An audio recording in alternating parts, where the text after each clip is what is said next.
Good day everyone, especially to you sir. I'm here to explain how to calculate the variation. So na take example dere.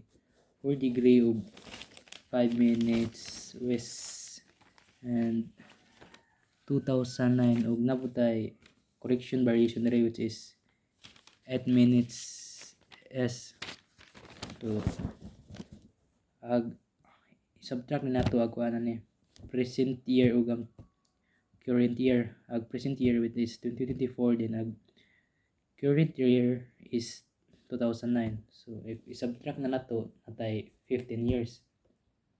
Then after ana i-multiply na sa nato ag kuan katong correction variation nga 8 minutes is, so if i-multiply to ag 8 minutes times 15, so natay 120 minutes na natay 120 minutes. Then i-convert din nato siya to kuan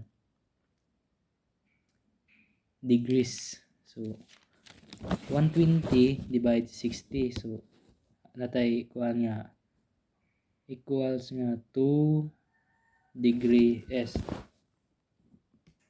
So kuan din nato dai natay kuan ni ag sa result nito is 2024 natay 2 degrees s. Then ag corrected nga year is 2009 natay kuan itong 4 degree natay 4 degree ug 5 minutes west. Then kay lahi-lahi man ni sila posisyon, ag sa 2024 is s man yan, ag sa current year is west. So ag atong buhaton na ni kay atong i-subtract nya after i-subtract nato ag present ug current year natay result nga mao ni ang variation which is 2 degree na 2 degree and 5 minutes west. So to thank you.